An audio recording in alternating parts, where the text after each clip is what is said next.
Bonjour à tous et bienvenue dans cette nouvelle vidéo. Aujourd'hui on se retrouve pour un vlog parce que je suis allée chercher des fleurs et aussi parce que j'ai quelques rempotages à faire. Je sais pas si je vais tout faire aujourd'hui, mais bon, l'objectif ce serait de le faire parce que ça fait un moment que je le repousse, notamment mon Rhaphidophora tetrasperma qui est devenu très très grand et qu'il faut absolument que je rempote avant l'hiver en tout cas, donc bon, ce serait le bon moment actuellement vu qu'il fait encore beau. Et il faudrait que je fasse mes pothos qui sont dans la double suspension, mais ça c'est un truc qui est hyper pénible et c'est pour ça que je le fais pas alors qu'ils en ont clairement besoin et qu'ils ont des feuilles qui jaunissent régulièrement, je pense, parce qu'ils ont vraiment besoin d'un rempotage et qu'ils sont sûrement très très serrés là-dedans. Mais avant de faire les rempotages, je veux vous montrer les fleurs que je suis allée chercher. Voilà, je suis allée chercher des fleurs à la cueillette de Peltre. Donc le principe en fait, c'est que c'est un lieu sur lequel on peut soit cueillir des fleurs, soit des fruits et des légumes directement sur leur lieu de production. Et c'est vraiment pas cher, ça sent trop bon. Ça vaut vraiment le coup. Là pour vous dire, j'ai payé 9 € pour ces fleurs-là. Donc tout ce bouquet là qu'il faut que je fasse. Il y a des épines sur les roses, ça fait mal. Ce bouquet là que je vais faire là maintenant. Et en plus de ça, j'avais acheté des œufs, des nectarines, des quetchs, des courgettes, des tomates, bref tout ça j'ai payé 9 €. Donc je me suis dit ça vaut vraiment le coup. Après aujourd'hui les fleurs elles étaient à moins 50% parce que il y avait un événement particulier. Donc c'est pour ça que j'y étais allée à la base et donc ce sont forcément des fleurs locales vu que je les ai cueillies sur place avec mon petit sécateur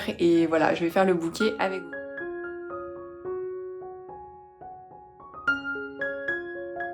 Elles ont pris un sacré coup de chaud dans la voiture, donc j'espère que ça ira une fois que je les aurai mises dans l'eau. Parce que là pour l'instant les roses surtout, elles font vraiment une sale tête.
Donc j'ai nettoyé toutes les fleurs, donc ça ce sont toutes les grosses fleurs que j'ai remis dans l'eau directement parce qu'elles tiraient vraiment une sale tête et j'espère que ça va suffire à les réhydrater parce qu'honnêtement ça me fait un peu flipper.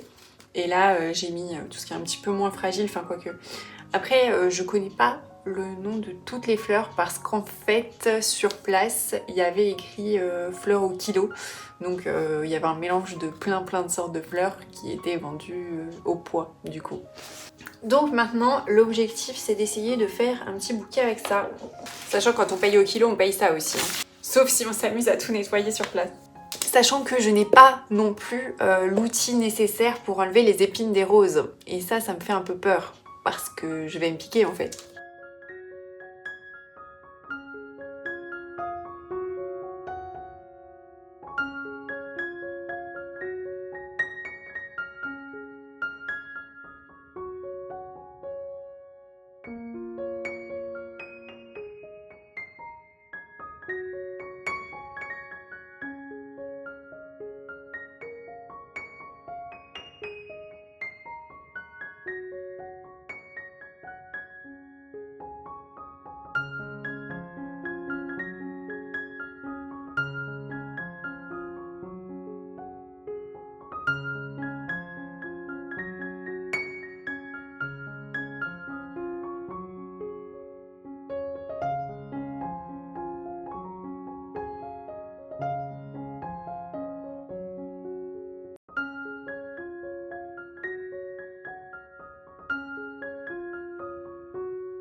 Du coup, voilà ce que donne mon petit bouquet.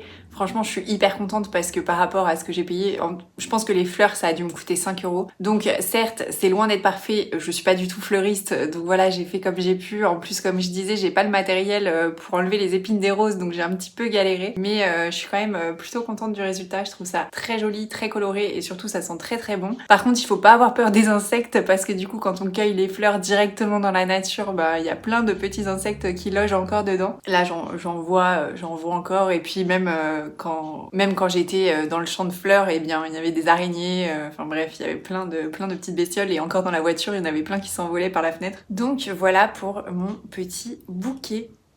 Alors, on va passer au rempotage de mon Rhaphidophora tetrasperma parce que il est trop grand. En fait, ce qui me freinait à le rempoter, pour être totalement honnête, c'est une raison totalement superficielle, c'est que j'aime beaucoup trop son pot, et du coup, si je passe à une taille supérieure, je peux plus garder le cache-pot, et ça m'embêtait. Le problème, c'est que là, il est devenu très grand, je vais vous le montrer tout de suite, et par rapport à la taille de la plante, le pot est vraiment minuscule, donc il faut que je le fasse avant qu'il fasse froid et que les jours se raccourcissent vraiment drastiquement. Je vais vous montrer ça. Donc, le voici. Évidemment, il ne rentre pas dans le cadre, sinon ce serait trop facile. Et donc, son pot, je vous montre la taille du pot par rapport à la plante. C'est le pot d'origine en fait. Voilà. On est dans un tout petit pot pour une plante qui est quand même devenue très grande. Alors il y a un tuteur ici, mais bon, on peut pas dire qu'il serve à grand chose maintenant. Et l'idée, ce serait de l'accrocher au mur et du coup de ne plus le doucher, mais de le laisser l'arroser sur place. Mais pour ça, il fallait absolument que je le rempote parce que j'attendais de le rempoter pour faire ça. Alors je vais couper les liens du tuteur. Comme ça, je pourrais allonger la plante et m'assurer de ne pas la casser.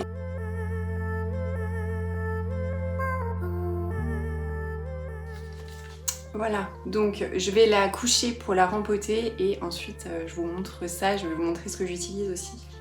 Alors c'était ce cache-pot là que j'avais pas envie d'enlever parce que je l'aime trop, je l'avais acheté chez Botany, mais du coup je vais devoir le remplacer vu que je vais prendre un pot qui est quand même beaucoup plus gros. Donc pour être sûre d'être tranquille pendant un moment, étant donné que je vais l'accrocher au mur et que je pourrais pas le rempoter facilement vu qu'à chaque fois il faudra tout décrocher, je pense que je vais prendre un pot qui est quand même pas mal plus grand, donc je vais peut-être prendre celui-ci qui est un pot transparent Hello pour orchidée. Donc par rapport à la taille actuellement, voilà, ça fait quand même une grande différence de taille, mais je vais mettre beaucoup d'éléments de drainage quand même pour être sûre que ça pose pas de soucis et que ça sèche quand même assez rapidement. Je vais utiliser mon terreau pour plantes d'intérieur de la marque Clotaire, c'est ce que j'utilise absolument tout le temps. Et oui, je fais ça par terre. Ceux qui sont là depuis un moment savent, je fais toujours ça par terre parce que je trouve que c'est beaucoup plus facile à nettoyer. Puisque de toute façon, si je le fais sur une surface autre, eh bien, dans tous les cas, il y en a quand même partout. Donc le terreau, c'est bon. Il y avait déjà un peu de perlite dedans, mais c'est parce que j'avais fait un autre empotage et que généralement, ce qui me reste, même si j'ai mélangé avec de la perlite, je vais le laisser dedans. Ensuite, j'ajoute donc la perlite. Je fais vraiment à la louche, hein, je mesure pas du tout les quantités. Et ensuite, je vais rajouter du terreau pour orchidée qui est essentiellement composé d'écorce de pin. Voilà, ça ressemble à ça. Donc ce sont des écorces que je rajoute pour le drainage.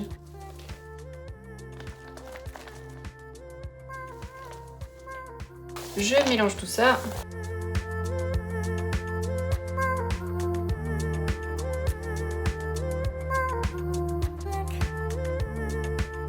Et on va commencer à mettre un fond dans le pot.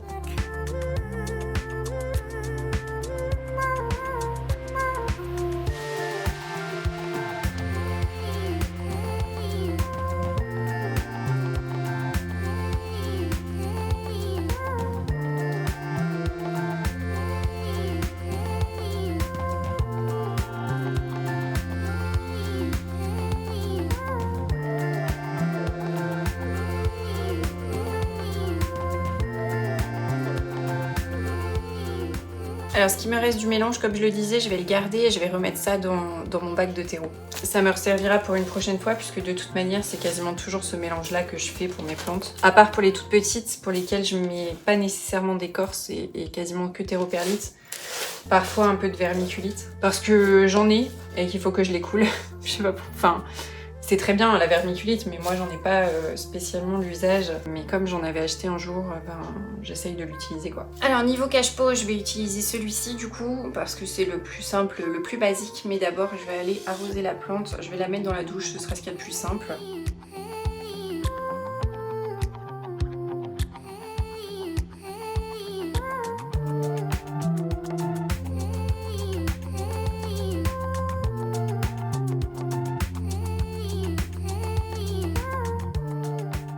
Alors pour l'accrocher là sur le tour de la porte, je vais utiliser ces petites accroches là. J'avais acheté ça chez Zodio. Par contre j'avais pris le format petit, ce qui fait que je peux pas en fait rentrer la tige dans le crochet parce que la tige est trop épaisse. Donc ce que je vais faire c'est que je vais accrocher la tige à un fil que je vais accrocher au crochet. J'ai une amie qui a fait ça et je trouve que ceux-là sont plus discrets que les gros. Donc ça s'accroche avec des petites languettes comme ça qui permettent de les enlever facilement du mur sans l'abîmer. J'ai déjà vu et testé chez une amie et ça marchait super bien. Je vais aller chercher la plante et je vais faire ça.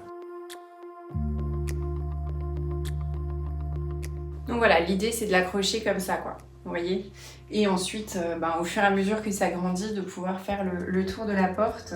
Donc il faut que je mette des crochets le long ici pour que ça tienne bien. Et c'est parti, mais en attendant, il va falloir que je la laisse pendre au sol.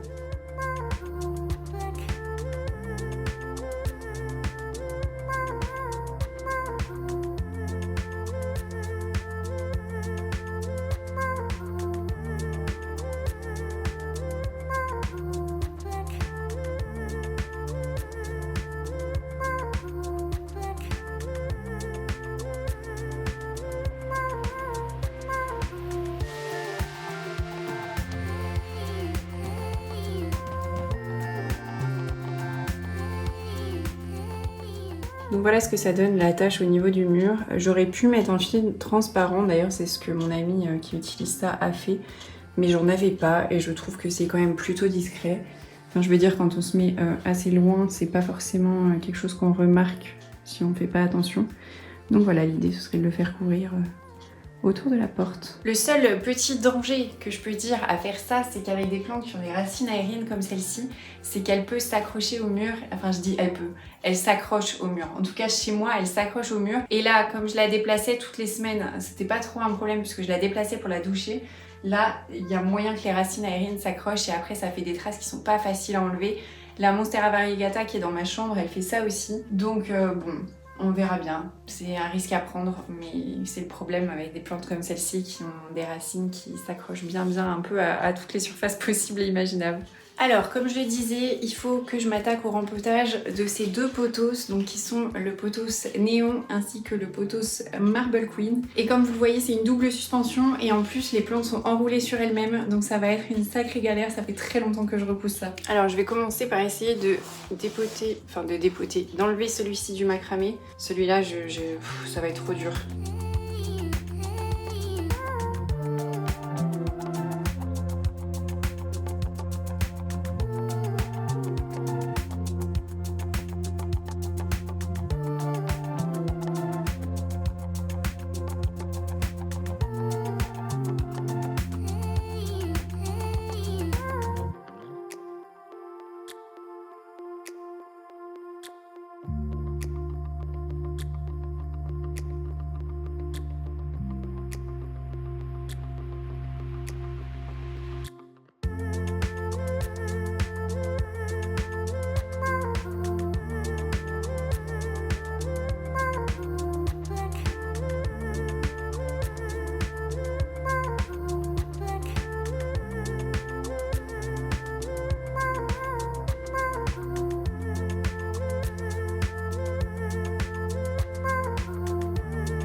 Bon, pour le néon, je vais pas du tout faire ce qui était prévu, à savoir un rempotage. Là, je me rends compte que les lianes sont ultra dégarnies à la base.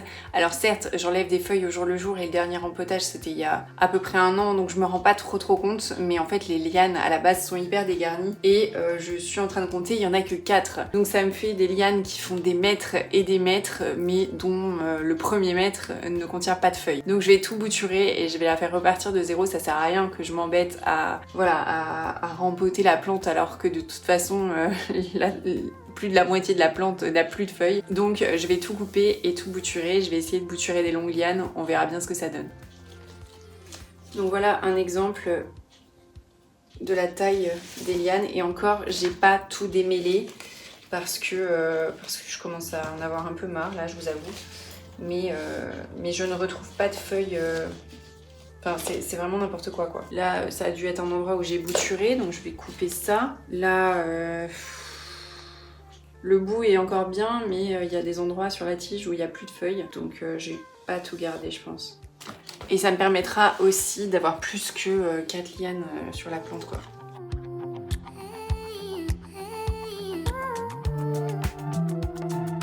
Voilà le genre de liane que je peux récupérer quand même, hein. On n'est pas non plus sur beaucoup de pertes.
Donc j'en ai 4, 5, 6, 7 lianes.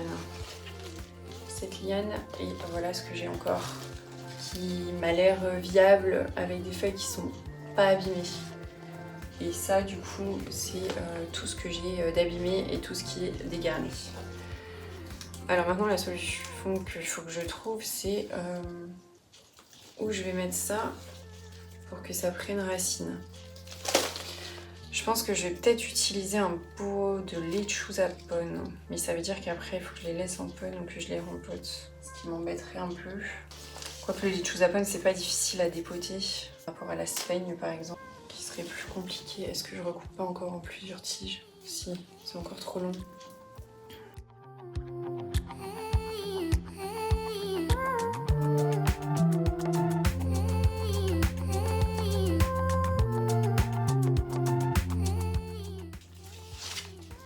Voilà, donc l'idée c'est de repartir sur une plante qui est saine et qui n'a pas de soucis et qui n'est pas dégarnie surtout. Et qui reste quand même suffisamment longue pour qu'on voit pas trop la différence par rapport à avant en fait. Et maintenant je me tâte sur ce que je fais. Ou alors je les mets en eau. Hein. Je les mets en eau mais j'aimerais bien les garder dans ma suspension. Et en eau ça va pas tenir.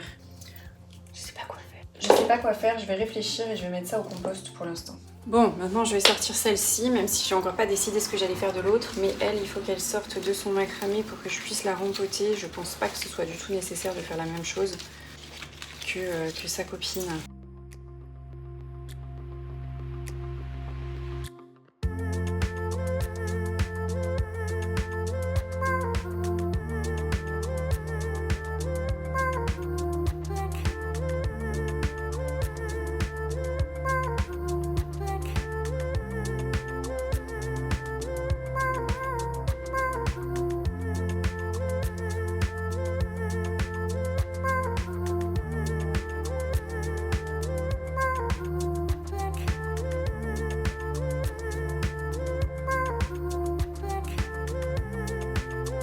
Ok, donc je comprends mieux pourquoi elle allait pas bien.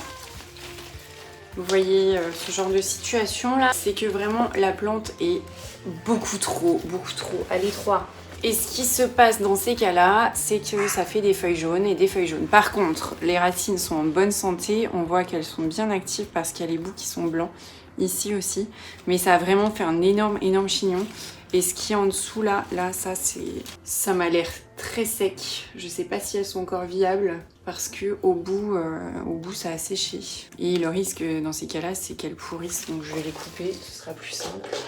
Donc je vais pas m'amuser évidemment à défaire tout ça. Je vais juste mettre dans un pot qui est plus grand et puis c'est tout. Je vais rajouter du substrat autour parce que là, il n'y a plus grand chose quoi. Du coup, je vais réutiliser le pot du potos néon pour la rempoter. Parce que comme, en fait, avant, j'avais tendance à rempoter ces plantes dans un pot légèrement plus grand. Sauf que comme je les rempote vraiment quasiment jamais, parce que vous avez vu à quel point c'est hyper fastidieux, bah, je me dis qu'il vaut mieux passer à une taille bien supérieure dès le départ pour m'éviter d'avoir à le faire tout le temps quoi.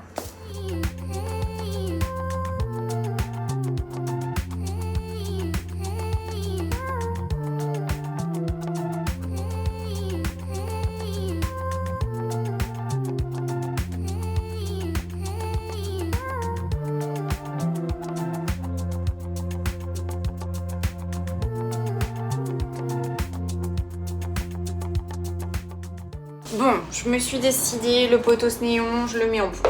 Voilà. Comme ça, je peux le laisser en suspension. Et ce sera très bien. Et le jour où voilà, je me décide, je le remettrai en terreau. Parce que comme je disais tout à l'heure, si je passe par l'eau, et ben ça tiendra pas en suspension. Le lechuzapón. Il faudrait vraiment que je rachète et j'espère que ce sera suffisant. Je vais utiliser cette taille-là, je pense, parce que de toute façon, je suis pas sûre de pouvoir faire mieux, très honnêtement.